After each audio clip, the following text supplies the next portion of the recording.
we're gonna start this off with a Drinker video. Drinker put up this video a couple days ago about basically how The Rock has kind of just everybody's sick of him, I think. And I love Drinker. There exists a quantity of artificial butter flavor beyond which people begin to believe it's not butter. This is known as the margarine of error.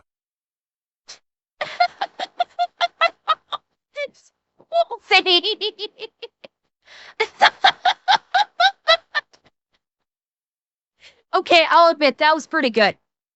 I'll admit that one was pretty good. I like that one. But yeah, so this is Critical Drinker. Personally, I love Critical Drinker. I think he's got some absolutely base fucking takes in the land of entertainment.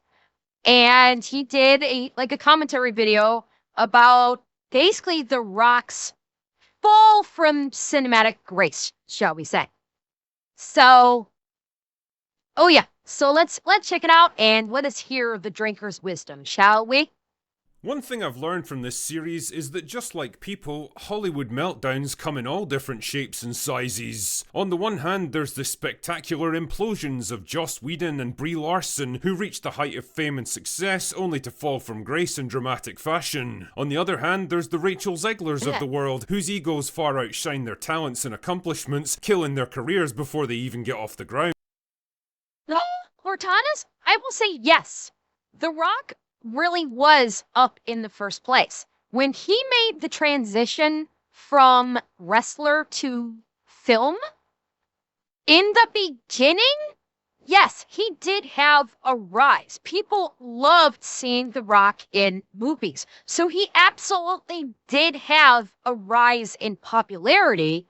And then when he basically reached what would have been his peak in movie career, then he started getting high on sniffing his own farts and basically thought himself, this badass movie star in conjunction with what he was doing with the WWE.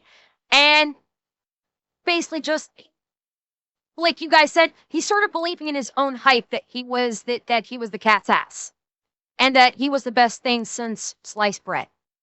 And that's about the time when his fall started to come about, is when he started, when he started believing all of his own bullshit.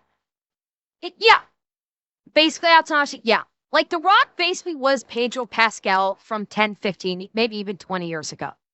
He was in literally fucking everything. Hollywood was putting him in everything to make him this star. Because I think he was the first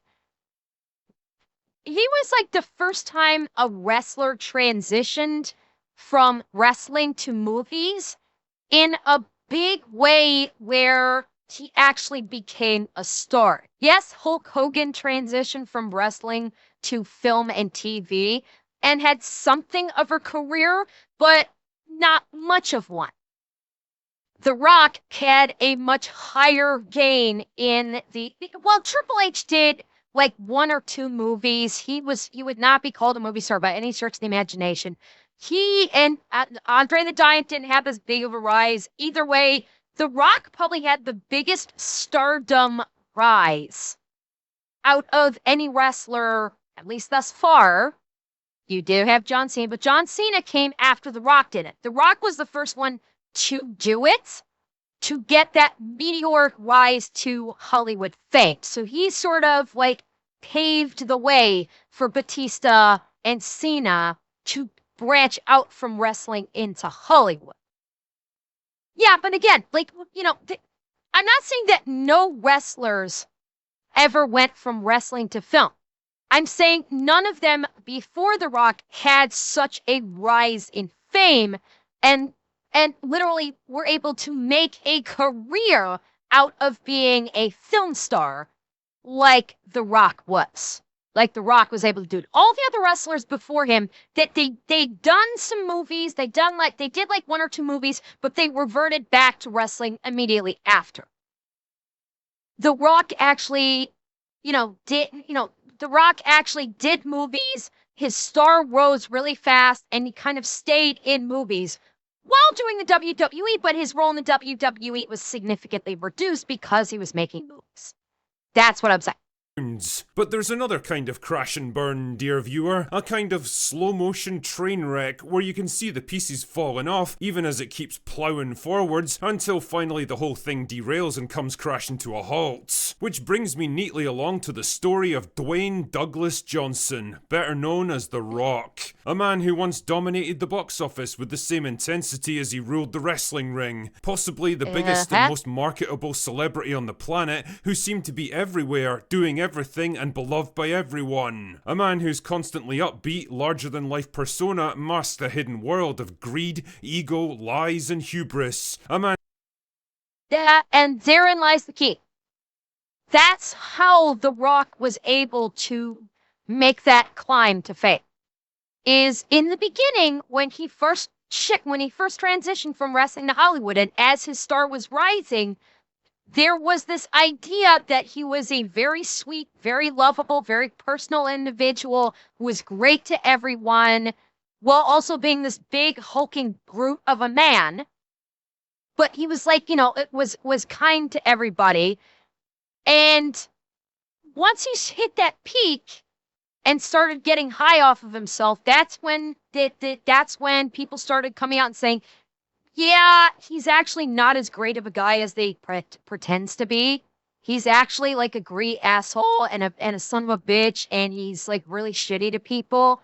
Like hell, in this franchise itself, him and Vin Diesel refused to actually ever be in the same room together. All of Rock and Vin Diesel's scenes in Fast and Furious were filmed separately. They were never on set together because they fucking hated one another. And that was kind of, that's just one of the things. Yeah, Cortana, I was going to mention that, but I have a feeling that Draker's going to mention it. So I was saving it for the Draker. And Joseph, thank you for the follow. A man so addicted to success and fame that it ended up consuming him. A man for whom the world itself was simply not enough. So join me for another episode of Crash and Burn as I tell you the Dwayne Johnson story. Dwayne Douglas Johnson was born in California in 1972, the son of wrestling legend Rocky Johnson. And he wasn't the only wrestler in the family. His uncle, his adopted grandfather, and even his grandmother were all in the business, and it seemed like Dwayne was destined to follow them. He had different ideas though, and got into pro... No, Revan? Now, respectfully, I will disagree. The volcano eruption in Hawaii is not what brought it crashing down. There had already been stories coming out about Dwayne Johnson, his behavior on set, and people were like incredibly tired of Dwayne Johnson by the time the Hawaii eruptions hit. What? I thought it was an eruption. Was it just? I thought it was the eruption that caused the fires. Am I mischaracterizing it? Because like that, it was just, okay, I thought it was the eruption that caused the wildfire. And it was lightning strikes. Okay. Regardless, the thing he did with Oprah for Hawaii about doing a charity thing where they barely put in any of their own money, people were already tired of Dwayne Johnson at that point. Because all of social media, when it came out about what was happening with the donation thing him and Oprah set up, people were already talking about how tired they were of him, that people had already been calling him out as being fake and basically saying they were tired of seeing him in everything. So people were already just done with him at that point. And the charity thing sped it up. I don't think it was the catalyst of it, Action Bastard. I won't go so far as to characterize it as a catalyst. I do think it accelerated the already exist. His downfall was already happening. The fire and the charity thing accelerated that downfall. Is the way I see it. football instead. I mean, the guy was an absolute fucking unit, 6'5" and 250 pounds at like 18 years old, so who can blame him? Damn. He was a good athlete for sure, but he never quite reached the big time in football and finally got cut loose after 4 years in the sport. With no high school qualifications and not many other options, he turned instead to wrestling, used his family connections to fast track his way into the business, and made his debut in the WWE the following year, wrestling under the name Rocky Maivia. And on paper at least it seemed like a great idea. His dad had been a fan favourite, he was young and athletic, and he was wrestling as a babyface, the kind of guy you're normally supposed to cheer for. Instead it turned into a fucking disaster. The fans could smell a manufactured star a mile away, they hated his generic good guy persona, and the harder the WWE tried to push him, the more they rebelled against him. And when Dwayne was sidelined with a knee injury, it seemed like his wrestling Here, I don't know if he'd be considered Nepo baby because I am not all that familiar with Dwayne's father's career. They said his father was a wrestling legend, but I don't know if that was wrestling for the WWF. I have no idea if his father was a WWF or not. Was he? Yes and no. Okay. I calling someone a wrestling legend, especially, back, as old as his father was, it could have been prior to the formation of the WWF. And his father could have been a wrestler back when they were separate divisions before they all conglomerated into one unit. But I don't know. I'm guessing. Just based on, when Dwayne was born, how old his father was at the time. It's entirely possible that he could have called in favors. Kinda is a Nepo baby. The whole Anoa'i family is like royalty in the world of WWE, with all of them pretty much being at the professional level. Okay, fair enough. And you know what? Even if Dwayne was a Nepo baby in the wrestling world, you have to admit, when he finally found his footing as The Rock, he was good. When he finally found his footing in the identity of The Rock, he was a fucking moneymaker for him. For a time, he was one of the most popular wrestlers in the sport. So, Nepo baby or not, he got where he is and he worked for it. Well, and Gramps, I wouldn't have even said he was a heel initially speaking. He's a heel now.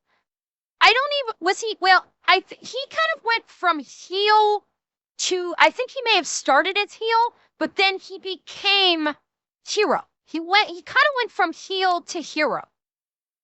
And for a while, he was like, his brand in the WD was that of a popular hero. And now it's gone back to heel. Career was over. Instead, he came back a few months later with a completely different personality, playing a cocky, arrogant heel, calling himself The Rock. He shit-talked everyone around him, constantly referred to himself in the third person, and generally acted like he didn't give a shit anymore. It was an inspired decision and an instant hit, tapping into the Attitude Era that was just kicking off at the time, and in the space of a few months he went from one of the most hated wrestlers in the business to one of its most iconic superstars. He seemed to have a keen sense of what people wanted from him and the ability to reshape his persona to suit it. Keep that in mind, dear viewer, because it'll be important later. Things were going great in the WWE, but Dwayne's aspirations extended way beyond the wrestling ring. Just like Hulk Hogan before him, he wanted to get into the movie business, and after playing the bad guy in 2001's The Mummy Returns, he landed his first lead role in the spin-off The Scorpion King. Dwayne turned out to be a natural on the big screen, and the movie would go on to make $180 million worldwide. Not bad for a first-time actor. Unfortunately, this success wouldn't last. The next few years saw his career seesaw all over the place, doing everything from action to comedy, sports.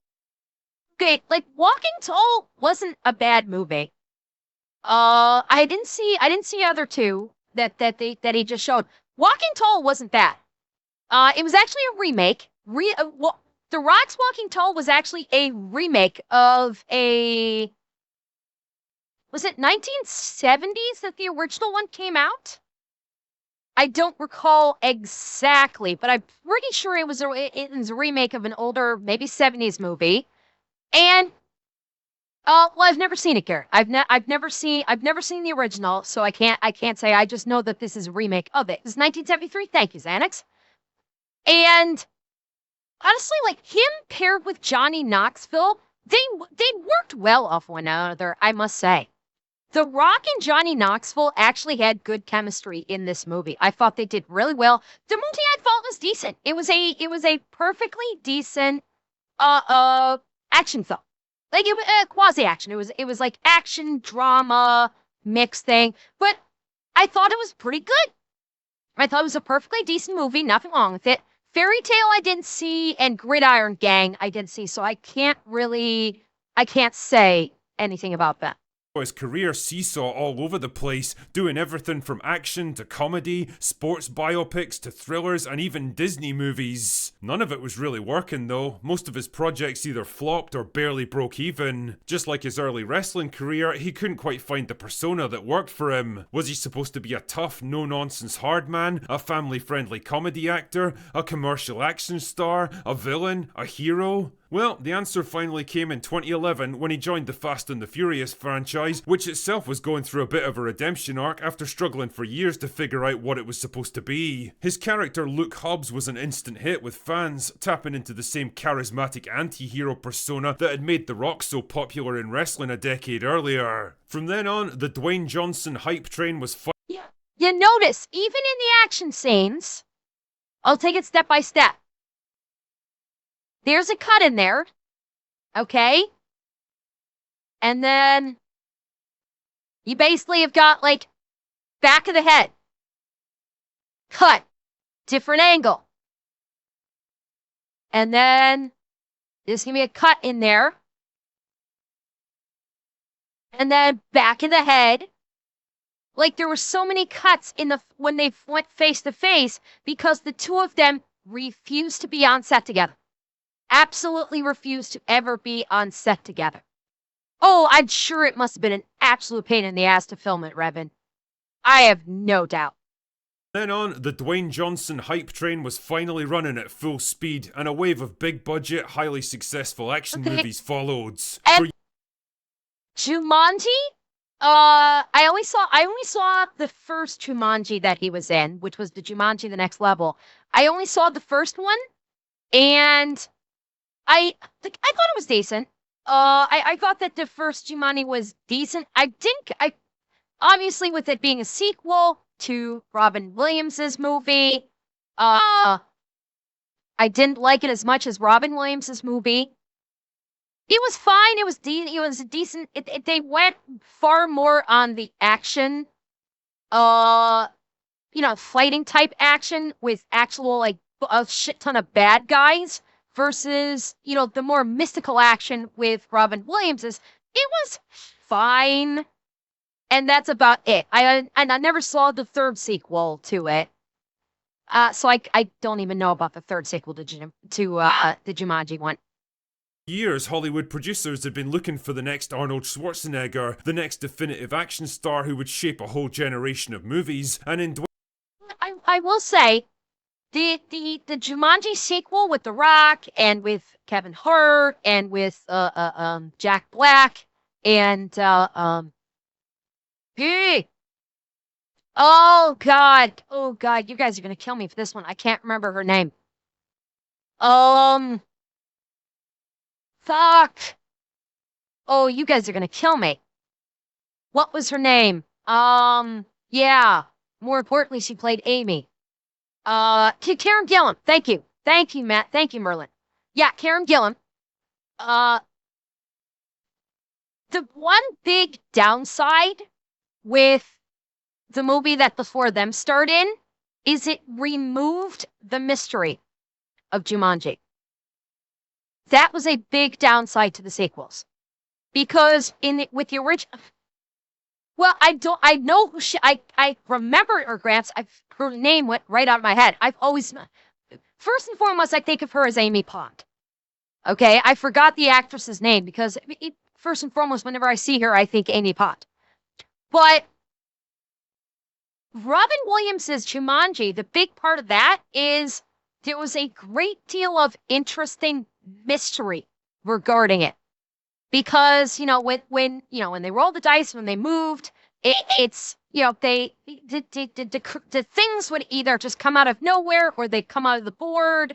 And Robin Williams really sold a lot of the mystery. Like when the hunter appears, he's like freaking out and saying, we have to run because of the hunter. And he's talking about, there are things there you can't even see. And it was the implied terror and mystery that really sold Jumanji. Whereas in the sequels, you're actually going into the world of Jumanji and it's removing all of those mysteries. It's removing the part where the audience's imagination can really crank out some interesting stuff and go, God, what could they be talking about? It could be this, could be this, could be this, and adding to the movie. And instead, it's just like, okay, here, it's right in your face. And this is what it is. There's no more mystery involved. And it basically turned Jumanji into a jungle action adventure with Jumanji elements. And that's kind of it.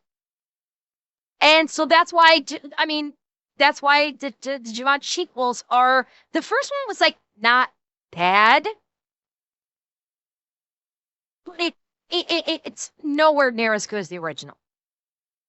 Schwarzenegger, the next definitive action star who would shape a whole generation of movies, and in Dwayne Johnson, it seemed they'd finally found what they were looking for. He was big and muscly, he was charismatic, he was marketable, he could navigate interviews and film junkets like a seasoned pro, he was cool enough to appeal to adults, but clean-cut and inoffensive enough to appeal to kids and families. He was somehow able to be everything to everyone and make it look easy. If Disney somehow made movie stars instead of movies, Dwayne Johnson is pretty much what they would churn out, and pretty soon the fucking guy was literally everywhere. Movies, commercials, brand deals, wrestling appearances, he was always there with a tailor-made suit and $1 million smile, always excited to promote his next big project, always ready with some inspiring words, always waiting to sell you something. But problems were afoot, dear viewer. The first signs of trouble came with rumours about his behaviour on the Fast and the Furious movies. By all accounts, he was a dominant presence on set, and not in a good way. He wasted no time reshaping the movies to benefit himself, pushing for more lines and more screen time for his own character. Wait a minute. Counts he was a dominant presence on set, and not in a good way. He wasted no time reshaping the movies to benefit. Is that Vin Diesel or not? What do you think, chat? Is that Vin Diesel or stunt double? See that? Yeah, one thing that's really making it stand out? The gut. Vin Diesel at this point in his career did not have a gut like this. So yeah. Stunt double. To benefit himself, pushing for more lines and more screen time for his own character. He apparently had a clause in his contract that says he couldn't lose a fight, and he even got into a public feud with Vin Diesel and accused him of being lazy, entitled, and a complete pussy to work with. Naturally, this didn't gel too well with his smiling, easygoing public persona, and when he started taking heat for this post, he soon deleted it. Keep that one in mind too, because the theme of Dwayne retreating from a position the moment he senses it could harm his image would become a bit of a theme in the years ahead. Leo, I don't know if it ever came out with that, but it's suspected because Steven Seagal, especially in his latter years of of being in films, basically all of the direct-to-video stuff, primarily, but even before then, it was like he never would lose a fight. And in some cases, he would never even get hit. Like, if you look at Steven Seagal's older movies, he rarely, if ever, gets struck. And it's widely believed that it's in his contract, or because he's like the producer on them, that he makes sure that his characters never are even struck by anyone. That he is just a complete badass with his bullshit. And yeah, Kaibo, I believe Vin Diesel also had a similar clause in his contract, at least for the Fast and the Furious movies, I think. Okay, Desdar, have a good night. The idea of him being an asshole on set would really come up during the filming of Red 1, where apparently he'd routinely show up late for filming with no explanation or apology. And I don't just mean 30 or 40 minutes Wow. late, I mean 7 or 8 hours. Jesus, that's basically an entire working day for normal people. These constant delays pushed back the schedule by weeks and added about $50 million to the film's budget. The weirdest thing about all this though was the piss story. Okay, yeah, he is gonna get into that. But you notice this here? Dwayne truly doesn't give a fuck, one Hollywood insider was quoted as saying. And don't forget, Red 1 came out recently. Red 1 came out, I think, last year. It sucked. It bombed. Red 1 bombed, which is a shame because it had Chris Evans in it. It had Chris Evans paired with Dwayne Johnson. And yeah, it was like a Netflix or something. It did not do well at all. But yeah, JRC, that's the best way to put it, is he became a fucking diva. Absolutely. $50 million to the film's budget. The weirdest thing about all this, though, was the piss story. Was it 2 Rather years than ago? just going to the bathroom to take a leak like a normal person, Dwayne insisted on pissing into plastic bottles right there on set and handing them off to the crew to deal with. Like, imagine that for a second. Imagine it's your first time on a film set, you're all excited about being part of the magic of movie making, and instead you find yourself hauling a leaky bottle filled with some asshole's urine. But that was only the beginning of Dwayne's problems. People were beginning to notice things about all those big budget action movies he'd been churning out over the years. He was basically playing the same fucking character in everything he did. Same personality, same general character arc, even the same clothes half the time. This is one of the biggest criticisms that I've heard regarding Dwayne Johnson. Is, yeah, for a guy that supposedly had range when he's in the WWE, once he got into films, he was literally playing the same fucking character in every movie. Every movie that he was in, he played the same fucking thing over and over and over again. He did not change. It was the same character. It was just Dwayne Johnson being Dwayne Johnson. That was who he was. And leave us not forget, it's very likely that Dwayne, I believe, I don't know if Draker's going to go into this, Dwayne Johnson, I think, if I'm remembering what the rumor mill was, it is rumored that Dwayne Johnson is the reason why Henry Cavill got booted as Superman. After they did that whole teaser at the end of Black Adam, where Henry Cavill comes in as Superman and is like, we need to talk, and that's how they ended it.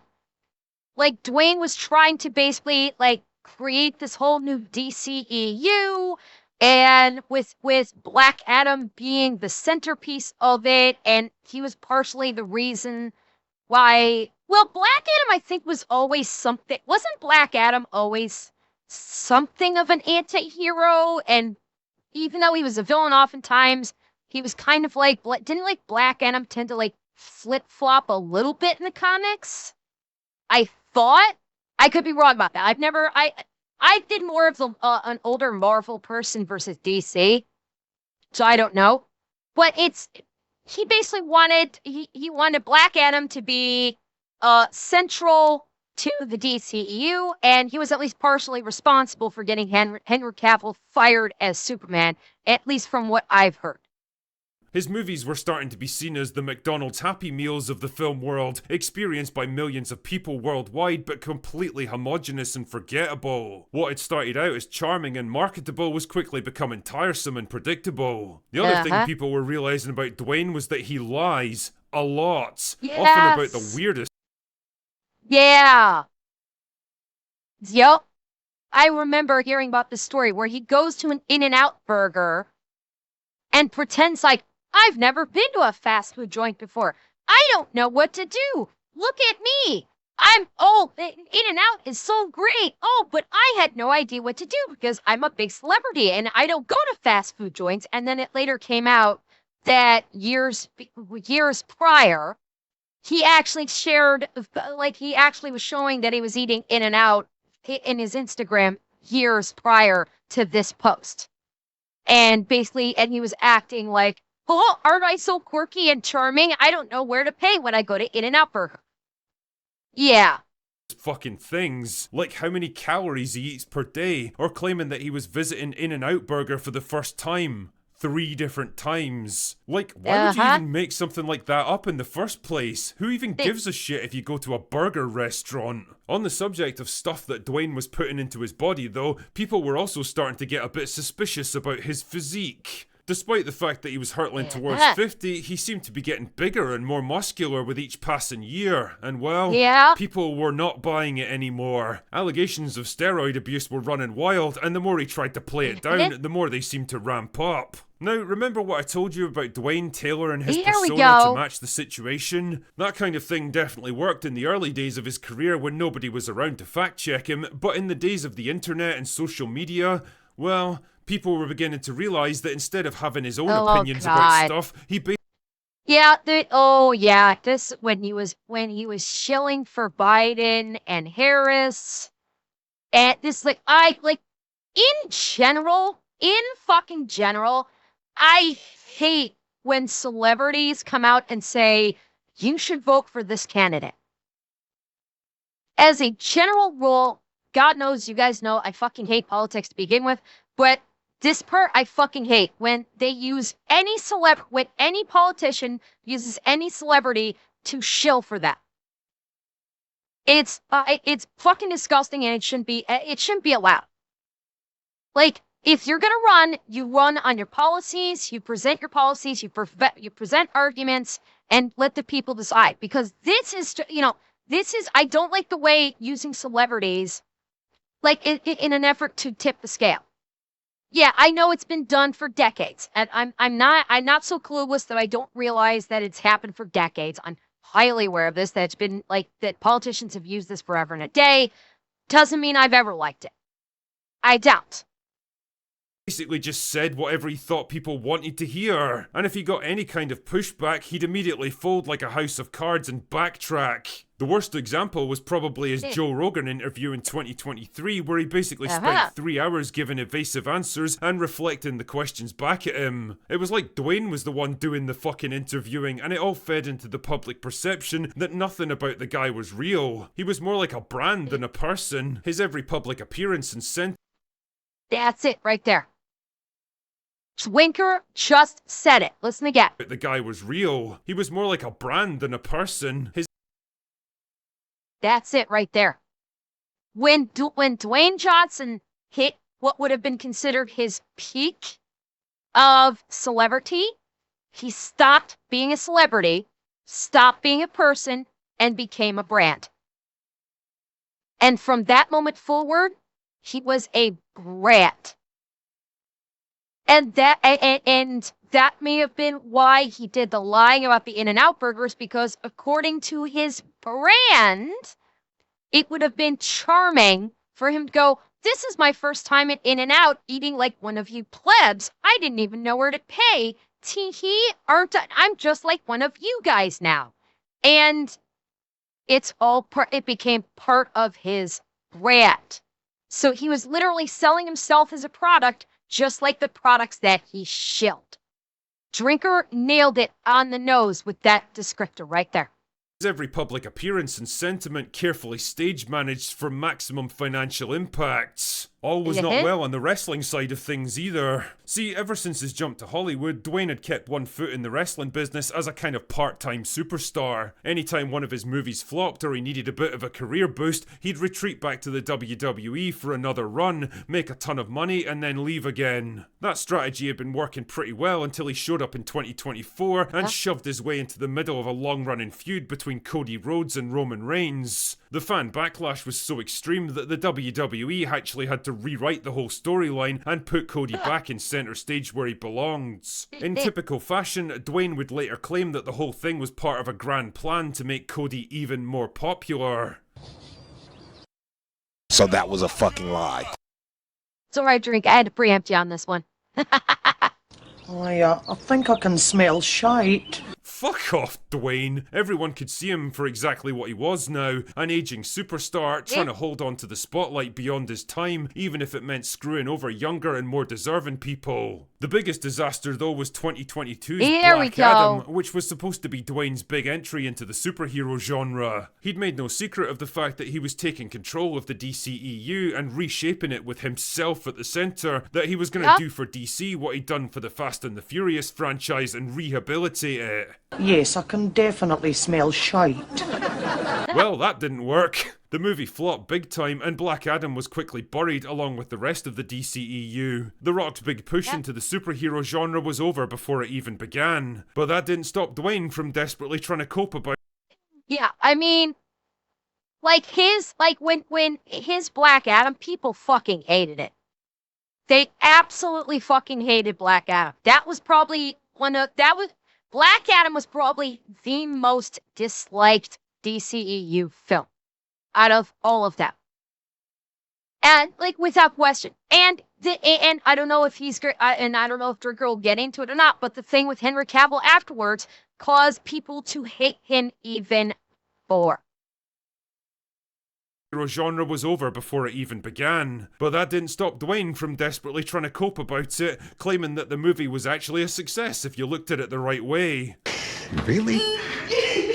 Yeah, sure, buddy. Losing hundreds of millions of dollars and nuking an entire franchise is a pretty loose definition of success. And so we find ourselves in the year of our Lord 2025, where Dwayne Johnson has gone from the king of the Hollywood box office to a star in decline and a cautionary tale. He really is a perfect example of having too much of a good thing, that trying to please everyone ultimately ends up satisfying no one, and at the end of the day, all the fame and success in the world is no substitute for authenticity. I don't think he's a bad guy necessarily, and he's clearly done a lot of good things with his life and career. He just became so intoxicated by his larger-than-life persona and his desperate need to appeal to absolutely everyone that in the end it kind of consumed him. So what's next for The Rock? Is he going to bounce back, pivot and find a new path to success, or fade away into movie obscurity? Well, his upcoming film The Smashing I'm kind of surprised. I'm surprised Drinker didn't cover this in this. Like he didn't cover the Maui charity shit. And of course we also know that, you know, The Rock did that thing with the army where he was supposed to do like 5 Instagram posts and got paid like $1 million per post and stopped after 2 and still hasn't done the 3 Instagram posts that he was contracted out for. Oh yeah, Caucasian, you didn't know about that. Yeah. Rich Angry Cops covered this. The U.S. military, the Army, contracted out Dwayne Johnson to do 5 Instagram posts for the Army to try and increase recruitment in the U.S. Army.